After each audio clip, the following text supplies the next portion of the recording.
got scrubs in goal. You've got total scrubs in goal. Yeah, your keepers, man. Jesus. I think we could just safely say whoever you want to put in goal, Vicario's better, right? Hey, you guys can have that. Vicario's all right. You can have that one. All right, Vicario. But who would be your first choice keeper? Vicario. I mean, I mean for Chelsea. Who's your? I mean, honestly, I'm saying this because he's all we have. Probably Robert Sanchez. Like in that rare occasion, he's on form.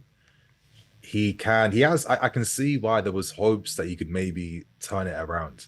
But the reason why he will never go to that next level is that mentally he doesn't have that.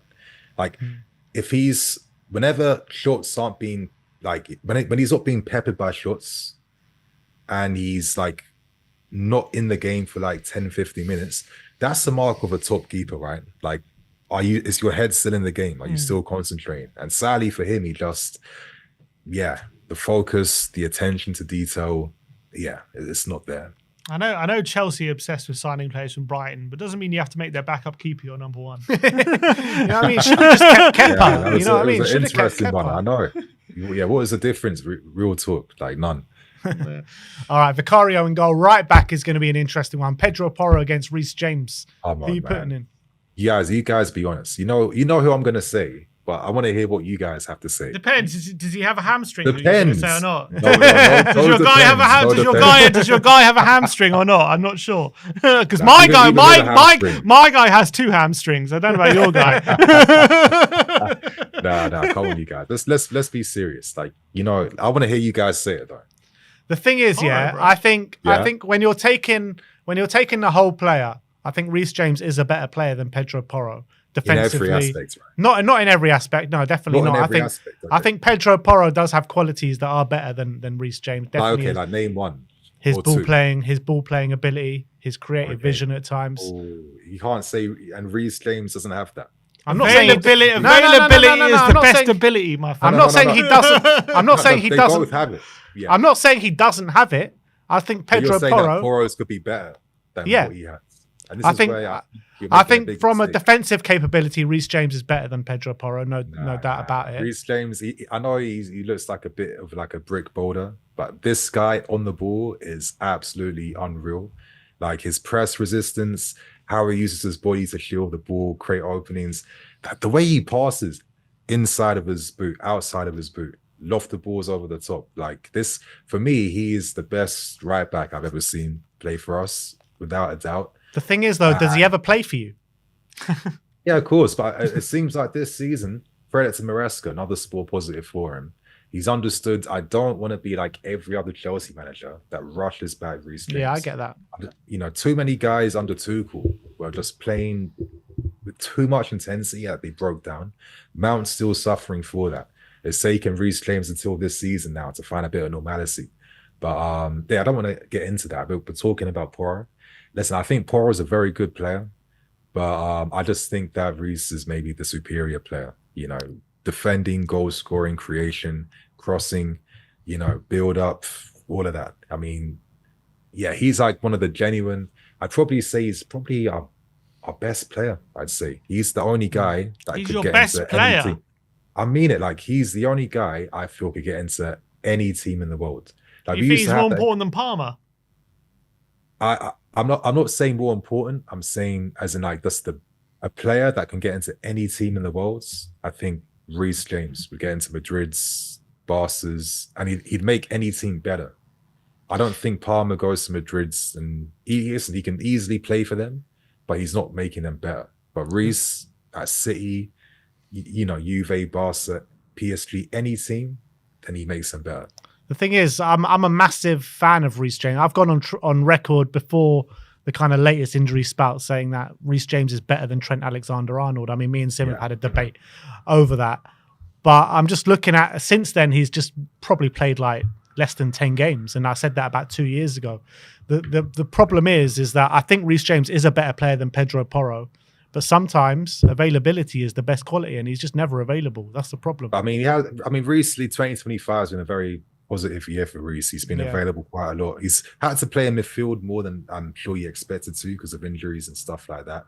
But he'll be ready for the game tomorrow, and you're gonna see exactly why what you're saying is if right. if you're a big club spending 80 million on one of those players, who you buying? Porro or Reece James?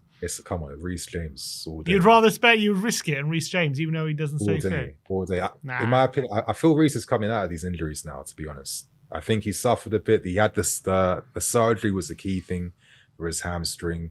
All the little breakdowns he had didn't keep him out for months at a time. Just a few weeks here, a few weeks there.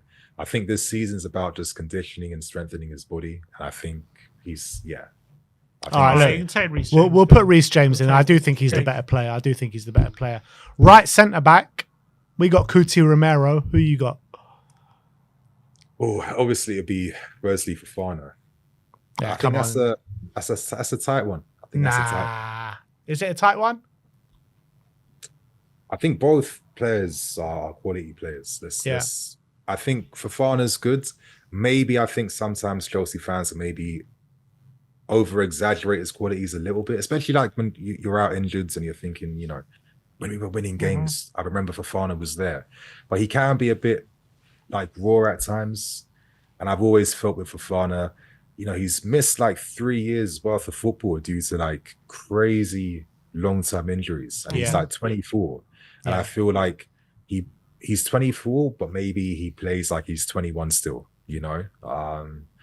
But I mean, he is still finding himself again after coming back from injury. I think he's probably the best ball carrier, I'd say, in the league.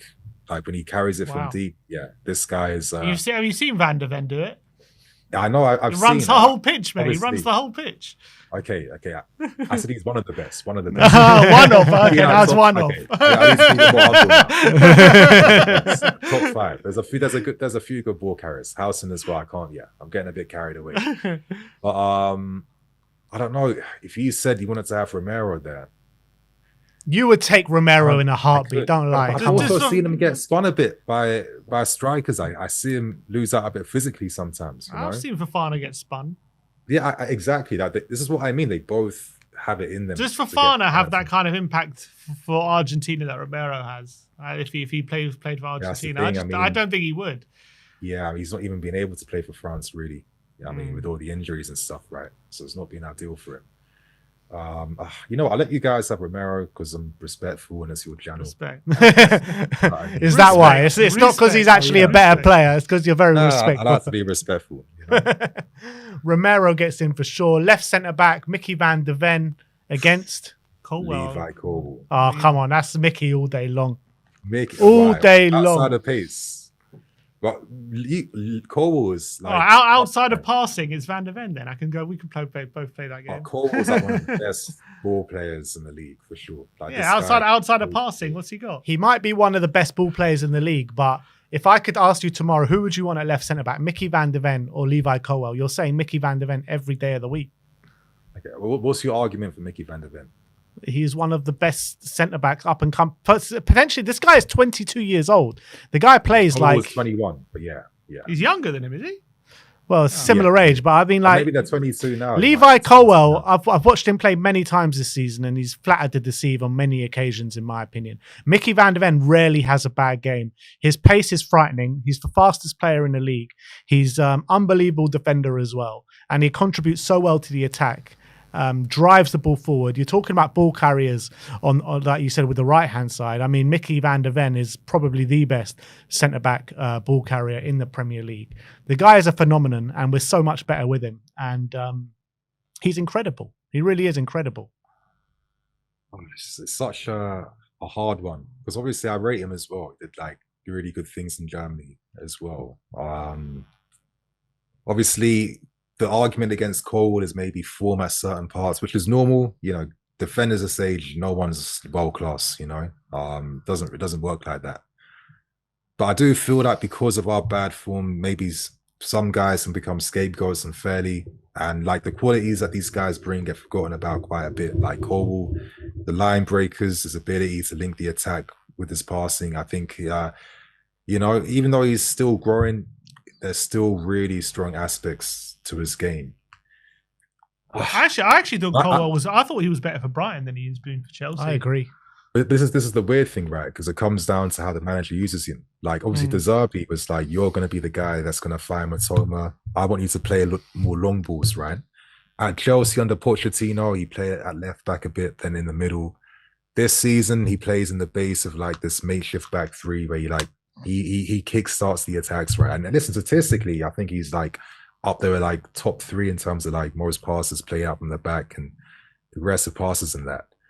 Don't know. Listen, I would probably go for Cornwall. No, you wouldn't. Come on, go for Van de Ven. No, I'm being honest. I really think Cornwall is like a top player in my opinion. What, over Mickey Van de Ven? Are you serious? I mean, listen, I can only go for what I'd say, right? But we've got a Chelsea fan who we employ in the back. Who you saying, Cole or Van de Ven? He says Van de Ven. It's not because we employ him. He has his honest opinion. It's nothing to do with that. No, nothing to do with that. All right, cool. You guys can have Van de Ven then. But I think next year will be a different story. Well, we'll see next year. When you come on and do the combined 11 next year, we'll have another debate about it. But Van de Ven, Romero, left back. I mean, we got the doggy. We got Spence, who's been playing more there recently. Right now, yeah. I mean, I'd put forward Spence because he's been in better form. But I mean, Marc Cucurella, is that who you're going to go for? I guess. Cucurella, yeah. I think he's since winning the Euros with Spain. Yeah, I think this guy looks like a premium, like, you know, continental player for sure. So yeah, Cucurella at left back. For me, I've been very impressed with Cucurella this season. I think he was clowned upon a bit last year, and you're right. Since winning that Euros, he has taken it up a notch. Yeah. Been one of the best left backs in the league this season. Understandably, though, like how he defends is different. He's definitely improved his 1v1 defending a lot, but like, yeah, you know, there were reasons why you could clown him. I remember when Anthony completely destroyed him at Stamford Bridge. I mean, when Anthony's making you look like you're a League One left back, then, you know, you can't blame the fans for losing faith in you, right? But I feel like how Maresca uses him now is more towards Cucurella's strengths, where he's like more of like a proactive style defender, where he looks to like stop the counterattacks by pressing higher up.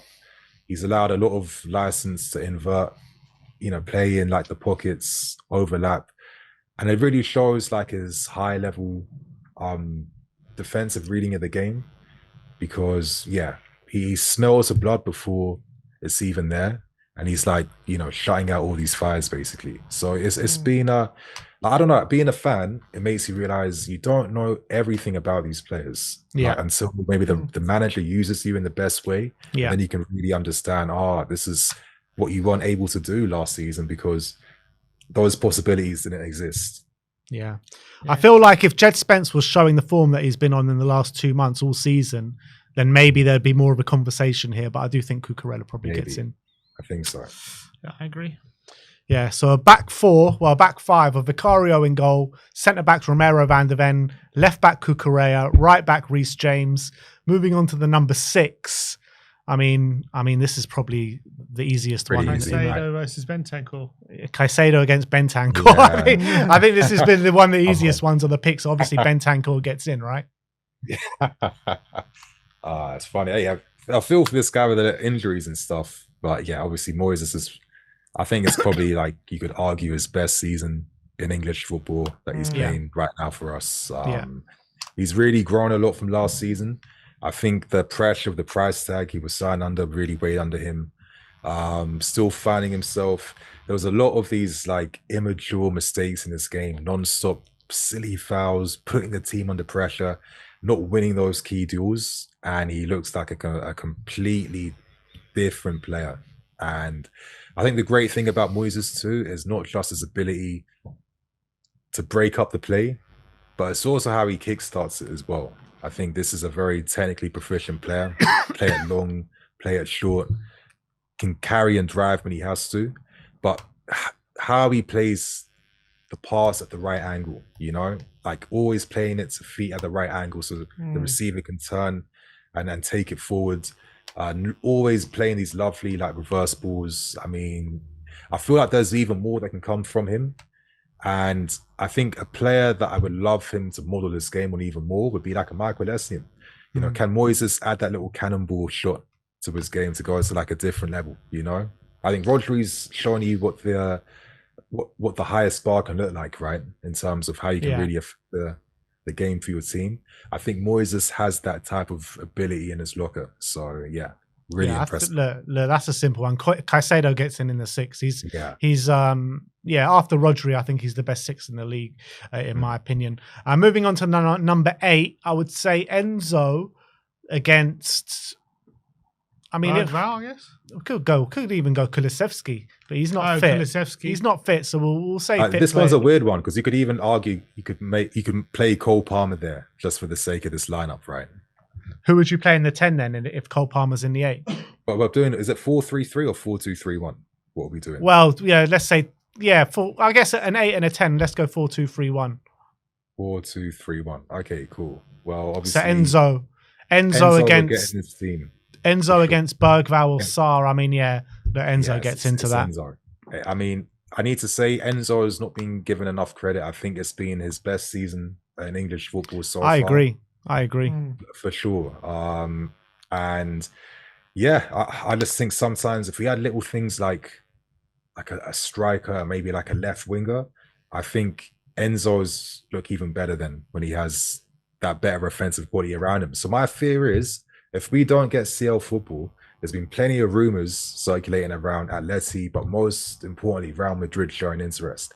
I just have this fear that if we miss out on CL football, and Madrid decide, you know what, we need someone to replace Cruz, Enzo, get your ass here.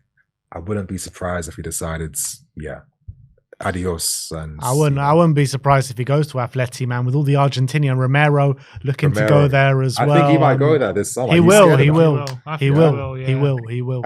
But Enzo gets in for sure. I mean, Bergvall has been absolutely brilliant for us, but look, he's a 19-year-old He might kid. have a higher ceiling than Enzo. Potentially, but I mean, look, he's a young kid coming through, only starting right now in the last couple of months to show what he's really about. Yeah. Very high ceiling, but he doesn't get in over Enzo. To be fair, Enzo was smashing it at a World Cup at similar age, wasn't he? Yeah, he won it. Mm-hmm. Yeah. Even back domestically was doing big things for River Plate and Defensors. So another easy one is Palmer against Maddison. I think we can. Easy. I think we can put Palmer straight in there. I mean, there's no. Well, Sim, you want to debate that? No. Let's not waste time. Maddison gets. I mean, Palmer gets in the 10. Not in. If we're going off the last 2 games. Left winger Sonny against Neto. It's a hard one. Sancho, I guess. Yeah. Who would you put forward? I was your left winger. Who's your first choice left winger? It's been a mixture between Sancho and Neto, I'd say.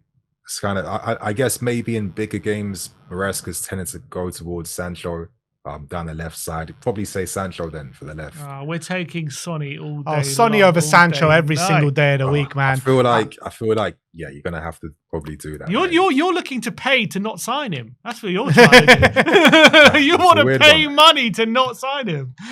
You know, he's not being as bad as what people would say. I just think like when you're certain players like Sancho and Felix, when you showed that massive potential when you were younger, people will still hold you to that standards, and there's still every season's the opportunity for you to get back to showing that levels that you used to show, right? But if I'm not like you Spurs fans care, but like I think one of the things that maybe has affected a lot of our wingers actually is how they get doubled up on because of the system.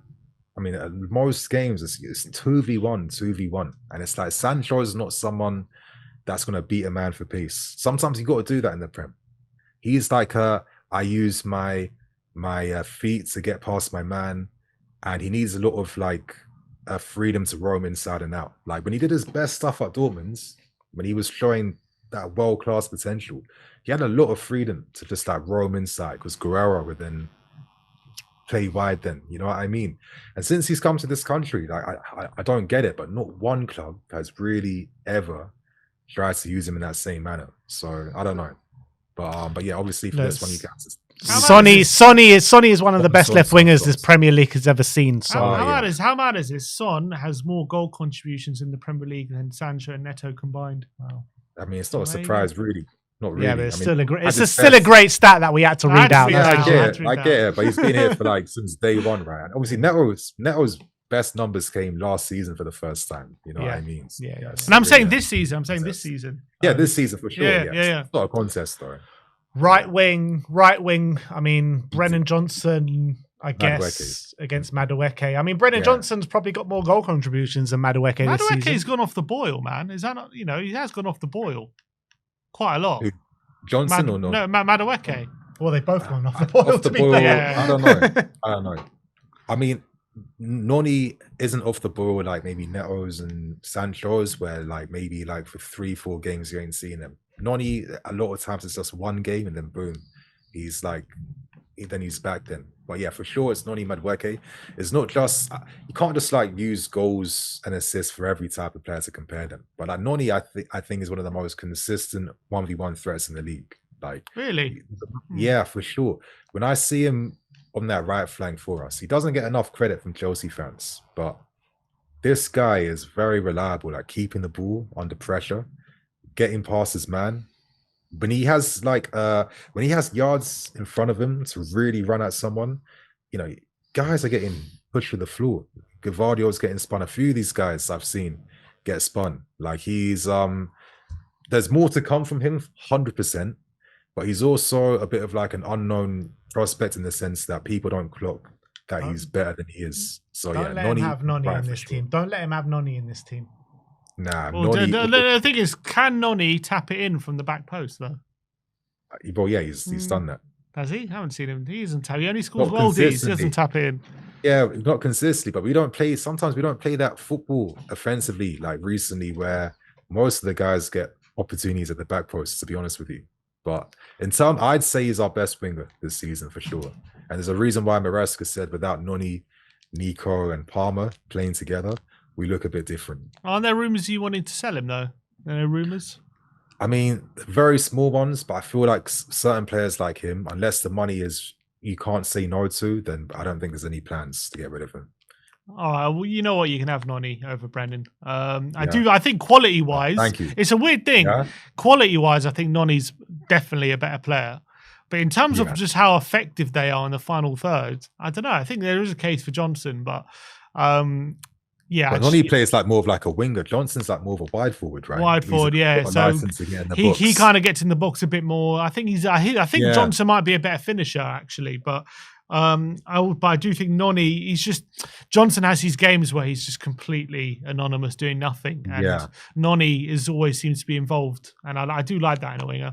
Sure. Up front, then Solanke, your former boy, versus Nicholas Jackson. For me, this was the one I've been thinking about in the back of my head the entire time. Nico or Solanke. Who is better? I think I think Dom has a better all-round game, but actually Nico has a pretty good all-round game. But Solanke also has a really good all-round game. Like aerially, he can like. As I'm saying, I was hold his own, right? I was going to say that was what Solanke would definitely have over Nico, but Nico actually does have a pretty good all-round game as well. So it's not a foregone conclusion. It's more like on the ground though. You know what I mean? I would say one thing Solanke has over Nico too is better shot selection and variety. You know, he can hit it outside the box, inside, acrobatic efforts, headers, stuff like that. With Nico, with his development right now, it feels like his shooting arsenal is very much more limited. It's more like on the shoulder type of goals, maybe tap-ins, maybe creating space for a shot by skipping past someone, but not all the time. He doesn't do that all the time. But you know, if it's like half chance efforts, he's not really got that in his game. You know what I mean? He's not like a Liam Delap where I would say same with Solanke, to be honest. He's not the best finisher. We haven't seen that shot selection at Spurs, that's for sure. Not as often, but there's been, again, that's the thing, right? It's the same thing for Nico. I feel like Solanke would be better for you guys next season. Obviously, it's been a lot of, obviously the injuries, disruption. I can understand why that's going to be the case, right? And obviously Bournemouth has played everything towards them, which is going to help when you're like the real focal point for your team. I feel like I just have to go for Nico, not even for football reasons, but because I'm a Chelsea fan. And I feel like out of respect for my football club, I have to say Nico. I would say it is close. I think this one is probably the tightest one in the 11. I think it's the tightest one. I think there's strong arguments for either one, to be honest with you. Yeah. I think maybe Solanke has that bit more in his all-round game. I think he does, but I think like if you're judging of a player who to sign tomorrow, I think Jackson has a higher ceiling than Dom I actually Solanke. think you're right. I think he does have a higher ceiling. So but then it's if Jackson could add some of Solanke's, like shooting technique, that would make him 10 times better. Like if he was more like consistently better with heading opportunities, or his composure in certain moments, or being able to hit it with your laces near post, curling it far post, you know what I mean? It's not as like elite yet as you would like to see compared to like. I think right here, right now, if we're talking 2nd of April 2025, I think Dom Solanke is the more complete player. But I do think, like, looking into the future, Jackson will go ahead of him at some point. So I think potentially, I'm putting Dom Solanke in right now. You're going Solanke. I think I'm gonna go for Nico, even though I think Solanke's a good player. Solanke's a former Chelsea Academy player. You can't deny him the place in the team. Nah, I remember that season, the youth academy, when you scored like 40 goals for us that season alongside Tammy. Like to this day, I would say that is the best ever youth generation we've ever had. Solanke, Tammy, Masunda, Boga. Yeah, it was just, I've never seen a Chelsea youth team dominate that easily. And to this day, I'll always feel like we didn't do enough justice by a lot of these guys because of the club politics and stuff at the time. But if it was like an alternate universe or right now, I think they'd have a lot brighter futures, to be honest with you. All right, look, I think we'll put Dom in. I think Dom is the more complete all of player. That. Yeah, I think Dom is the more complete player. But look, I'm under no illusion over the next couple of years, Jackson will be a better player, in my opinion. Managers, Enzo against Ange. What are you saying on that? It's gonna easily be Maresca. Because why easily?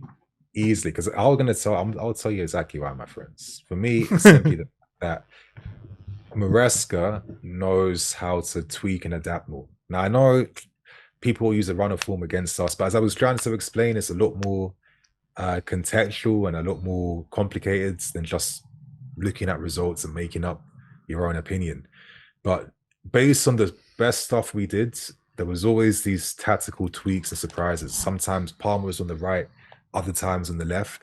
And those changes was like the key instrument behind why we got the result in that game. Well, like there was a time when Reece James played as a left back, which surprised everyone. And that was actually like a key part of us winning that game. Or when Moises moved to inverted right back. There's been lots of these like tactical choices that he's made throughout the season that have really benefited the team. So I just feel like he shows a lot more flexibility compared to Ange, who is just only going to play his way. Even if there's like one fully fit first team guy and he's got to use flipping academy guys to line the team up with, like he will only ever be his manager. And I think sometimes you need to adapt a little bit.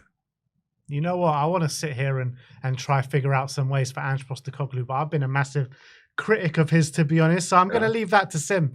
Sim he won the Asia Cup. Yeah, I don't think you ever seen Maresca do that. Never seen Maresca win that kind of quality. Can't disrespect that, I guess. Yeah, you know. If Maresca doesn't finish higher than 5th, he wouldn't have finished higher than how Ange finished last season. It's also true. But he is currently in 4th. Currently, you could be 7th by the end of the weekend. You could be 7th by the end of the weekend. Okay, we'll see. He's had £1 billion to spend. All right, let's stop this. Enzo Maresca gets in, man. Enzo Maresca gets in. So let's run through that team with you guys. It's Vicario in goal, right back Reece James, left back Marc Cucurella, centre back pairing of Romero and Van der Ven. In the midfield, you got Caicedo, you got Palmer, and you got Enzo. Right wing, what did you get? Madueke. Left wing, Sonny. And up front, Dom Solanke with the manager Enzo Maresca. So how many Spurs players is that? You got the 2 centre-backs and Sonny. And Solanke. 4. And Vicario, 5. And Vicario, 5. Not bad. Nearly 50-50. Snuck 5 Spurs players in there. Don't know how we got that. But look, where do you think that team finishes in the league? I think that's the really good side. That team could win the league, in my opinion. Oh, nah, I don't think it's there just yet. Top 3? Yeah, I think it's fighting for a European spot. He can finish above Forest, surely. Yeah, definitely finish above. Who knows? Who knows? But I don't know. I think it needs probably that's like another big name striker. Yeah, it probably it's like another like attacking winger whose levels and I agree. You know what I mean? But yeah, and maybe like a top goalkeeper as well. So yeah. Nah. It's got the top goalkeeper. It's got that. And he's like a real pro, you know. Yeah. I don't know why I said that. Nini, thank you so much for coming on, my brother. Blue Lions TV, go and subscribe. And hopefully you don't have that smile on your face come 10:30 p.m. tomorrow night. I mean, I probably will, but obviously. But yeah, for you guys, you know, I'll keep it humble before I exit. But obviously.